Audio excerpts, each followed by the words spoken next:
Isu bongkar pasang kabinet kian panas menjelang reshuffle. Kabarnya ada sejumlah menteri yang bakal diganti. Ada 6 menteri yang sedang dikaji untuk direshuffle. Selain itu, ada satu kepala badan yang sedang dipertimbangkan Jokowi untuk diganti. Namun soal nama-nama yang dipertimbangkan untuk diganti masih samar.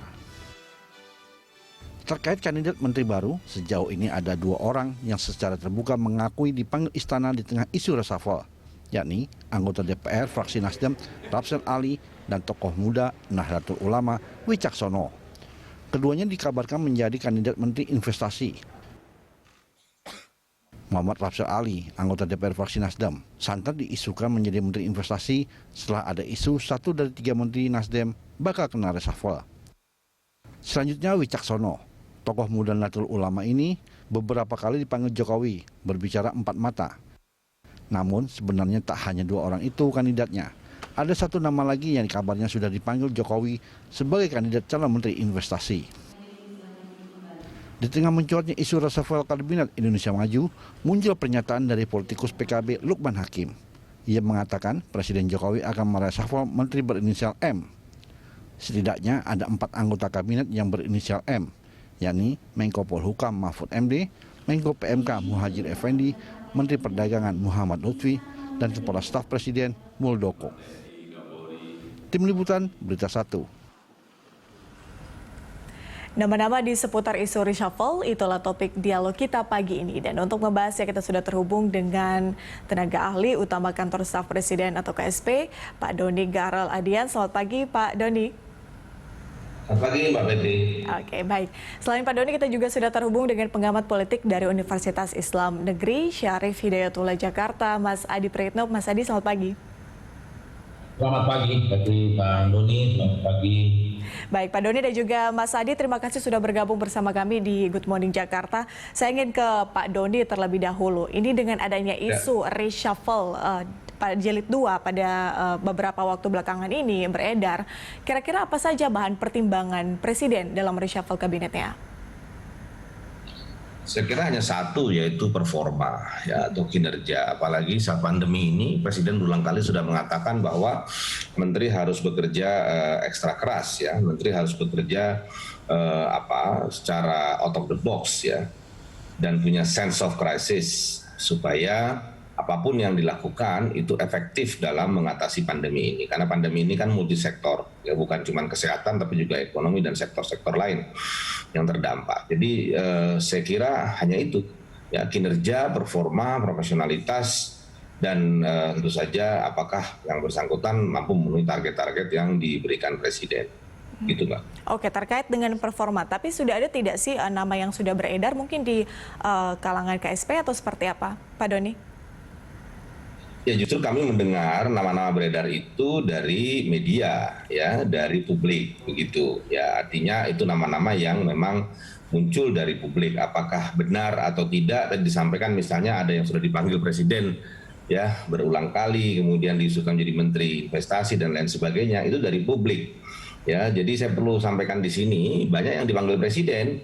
Ya, 4 mata Presiden itu banyak meminta masukan-masukan penting, ya, dari civil society tentang banyak hal, tentang kebijakan-kebijakan, ya, tapi tidak lantas kemudian itu bisa ditafsirkan kemudian akan jadi menteri. Jadi saya kira opini-opini yang berseliweran itu ya oke-oke saja, dalam demokrasi orang mengutarakan pendapat, tapi itu tidak niscaya menjadi keputusan Presiden, begitu. Oke, apakah reshuffle mendatang ini hanya berkaitan dengan kementerian baru atau mungkin ada menteri lain juga yang dikabarkan akan dicopot seperti itu, Pak Doni? Informasinya seperti apa? Ya, kalau kita berkaca pada reshuffle pertama kan reshuffle itu menjadi sesuatu yang lebih dilakukan secara luas, gitu ya. Jadi beberapa menteri sekaligus.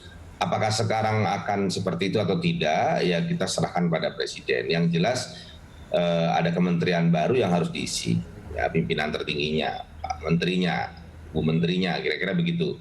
Ya, apakah yang lain akan di reshuffle? Ya tadi saya katakan tergantung evaluasi Presiden, ya, terhadap kinerja para menterinya, ya, anak buahnya, ya, membantu di Presiden di kabinet. Apakah Presiden akan melakukan atau tidak, itu kita serahkan pada hak prerogatif Presiden. Tapi yang penting adalah yang harus digarisbawahi adalah semua itu dilakukan ya dalam rangka satu, yaitu segera memulihkan perekonomian kita akibat pandemi yang sudah setahun lebih ini. Itu yang paling utama harus dijadikan pedoman dalam kita melihat kebijakan presiden nanti dalam pergantian menteri misalnya terjadi. Oke, saya tanyakan kepada Mas Adi. Mas Adi, kalau kata Pak Doni adalah ini terkait dengan performa. Kalau penilaian Anda sebenarnya kalau kita berbicara soal performa, siapa yang kemudian layak untuk diganti atau mungkin dicopot, Mas Adi? Saya ingin bicara dua hal. Pertama, konteks reshuffle jilid kedua yang kemudian ramai dibicarakan sampai sekarang. Dulu Pak Ngabalin bilang mungkin dalam sepekan ini akan terjadi reshuffle, tapi ini hampir 2 pekan juga belum terjadi reshuffle. Saya menduga karena dua hal. Pertama, ini sangat terkait dengan betapa kuatnya dinamika di internal koalisi terutama tentang adanya reshuffle dan tentu tentang nama-nama yang akan menjadi menteri. Misalnya soal Kemendikbudristek, itu kan orang tidak serta-merta cukup yakin bahwa Nadiem lah yang akan dilantik kembali menjadi menteri, tapi muncul nama-nama yang kemudian dispekulasikan, yang dinilai punya kapasitas, kompetensi, kewibawaan intelektual untuk menaungi di bidang pendidikan, kebudayaan plus ristek dan inovasi ya. Nah, yang kedua yang menariknya justru adalah Menteri Investasi. Dulu seakan-akan ini dikunci oleh Kepala BKPM, Bahlil Lahadalia, automatically akan dilantik. Tapi kan belakangan sudah banyak bocoran. Ternyata Bapak Rafsel Ali juga mondar-mandir dipanggil istana. Sesuatu hal yang juga mengejutkan kepada publik bahwa persoalan Menteri Investasi ini tidak automatically akan dijabat oleh Bahlil misalnya. Tapi ada Rafsel yang menurut banyak orang juga memiliki kapasitas, kompetensi, jam terbang, dan tentu saja memiliki backup politik yang tidak main-main gitu, adalah orang penting di Nasdem saat ini ya, dan kemudian menjadi orang yang dipercaya untuk balapan motor GP di Mandalika di NTB di sana. Itu adalah satu portofolio politik yang sebenarnya membuat orang berspekulasi tentang siapa Menteri Investasi. Dalam konteks ini saja orang sudah berdebat dan betapa jelimet dan rumitnya soal kementerian dua nomenklatur yang baru ini yang kemudian membuat saya cukup yakin bahwa soal dinamika di internal siapa yang jadi Menteri Investasi, siapa yang kemudian menjadi Menteri Dikbud dan Ristek itu juga cukup kuat. Tentu di luar nama-nama yang kemungkinan juga akan bakal di reshuffle ya. Kalau betul bocoran yang disampaikan oleh politisi PKB tentang kemungkinan ada nama 3M yang bakal di reshuffle, saya kira cukup masuk akal. Satu ya, PKB ini kan adalah koalisi pemerintah yang tentu ngomongnya nggak bohong. Nggak mungkin hoax, nggak mungkin main-main gitu ya. Nah di antara 4M itu kita juga tahu ada yang kontroversial selama beberapa bulan ini, ada yang terkait dengan kisruh Partai Demokrat, ada juga yang soal impor beras gitu ya, bahkan mendeklar siap dicopot posisinya karena berseberangan dengan presiden. Nah tapi yang kedua yang paling penting adalah kenapa misalnya pengumuman reshuffle kabinet itu mundur, entah sampai kapan terjadi, saya kok menduga dan cukup yakin bahwa Jokowi juga mempertimbangkan hari dan tanggal cantiknya. Jadi kalau kita melihat reshuffle yang pertama kemarin ataupun reshuffle pada periode pertama Jokowi 2014-2019 lalu, memang kecenderungannya dilakukan pada hari Rabu. Dalam primbon orang Jawa, hari Rabu ini adalah hari yang cukup baik gitu ya. Apalagi misalnya Rabu Kliwon ataupun Pahing yang ditengarai sebagai tempat orang yang akan diberkahi hidupnya gitu, penuh kerja keras dan seterusnya. Saya dulu masuk pesantren nungguin hari Rabu Kliwon Mbak soalnya. Jadi bagi orang Jawa, saya tidak bisa melihat Jokowi dan tidak bisa melepaskan Jokowi dari sosoknya yang orang Jawa. Kadang primbon dalam mistisikal Jawa ini menjadi penting dalam bagaimana menentukan sikap politik ke depan. Dua hal ini yang kemudian paling mungkin bisa dijelaskan. Oke, kenapa Mas Adi, soal berarti reshuffle kabinet itu sampai sekarang belum diumumkan. Iya, berarti Anda setuju ya kalau misalnya pertimbangannya juga harus mengutamakan performa begitu ya, dan juga melihat apakah ada kontroversi di belakang, seperti itu Mas Adi? Oh iya tentu saja, kenapa Kemendikbud dan Ristek itu dikawinkan kembali? Kan sederhana, karena basic dari pendidikan itu adalah riset dan inovasi. Ya, sehingga kita mengembalikan Tridharma perguruan tinggi pada aslinya. Tridharma perguruan tinggi itu adalah pendidikan, riset, dan pengabdian. Dulu dipisah, sekarang dikawinkan lagi. Yang kedua, kalau kita juga ingin melihat tentang kenapa ada Menteri Investasi, karena landasan pacu untuk melakukan economic empowering di tengah masa pandemi gini sudah dilakukan. Undang-undang Cipta Kerja sudah ketok palu. Maka investasi sebagai salah satu backbone yang bisa men-trigger perbaikan ekonomi itu kemudian dijadikan terpisah dari kementerian yang sebelumnya digabung dengan kemaritiman. Itu artinya apa? Bahwa ke depan bagi Jokowi tidak ada alasan yang paling signifikan, yang paling mungkin bisa dilakukan bahwa persoalan ekonomi sangat penting di tengah pandemi. Recovery ekonomi tentu ada keinginan untuk mencapai pertumbuhan ekonomi yang 5% beberapa waktu lalu yang disampaikan oleh Presiden. Ini yang disebut dengan kinerja. Tentu ada hal lain yang dievaluasi. Ya, di luar dua kementerian yang memang otomatis akan dilantik, misalnya tentang PMK perlu dievaluasi gitu ya. Kemudian koperasi dan UMKM belakangan juga bakal diganti, maka di situ muncul nama Wicaksono yang kemudian diproyeksikan, ataupun mungkin ada PAN yang konon juga digosipkan bakal menjadi bagian dari partner koalisi. Hal-hal lain yang sebenarnya masih di ruang gelap, menurut saya apakah ini akan dilantik oleh Presiden atau tidak. Tapi yang paling penting di tengah kegaduhan tentang isu reshuffle kabinet kali ini, yang jelas Jokowi akan melantik 2 menteri. Pertama, Menteri Dikbud dan Distek, entah Nadiem atau yang lain. Yang kedua adalah Menteri Investasi, apakah Rapsel Ali, apakah Bahlil ataupun yang lain. Disitulah kemudian tarikan napas tentang dinamika reshuffle ini tidak seperti yang disampaikan oleh Pak Ngabalin. Dalam sepekan akan dilantik dari Oke, kita tanyakan ke Pak Doni. Pak Doni, jadi kapan nih dari reshuffle ini? Ya, itu yang tahu hanya Presiden ya, karena kan tadi dikatakan Presiden ya yang akan menentukan. Tadi disebutkan juga oleh Mas Adi soal hari baik dan lain sebagainya. Ya, tapi terlepas dari itu ya saya kira publik ya bersabar. Dan apapun yang diputuskan Presiden itu ya tidak lain dan tidak bukan untuk kepentingan publik, ya bukan untuk kepentingan kelompok atau golongan. Itu yang paling penting. Jadi siapapun di sana, apakah dari partai politik atau bukan, ya itu tujuannya adalah untuk kepentingan rakyat, untuk kepentingan kita semua, ya agar kita bisa segera keluar dari krisis kesehatan dan dampak ekonominya. Dan kita kembali on the right track ya, menjadi bangsa yang diproyeksikan masuk di 5 besar di tahun 2030. Oke, tapi ada bocoran mungkin Pak Doni, apakah benar akan digelar di hari Rabu begitu?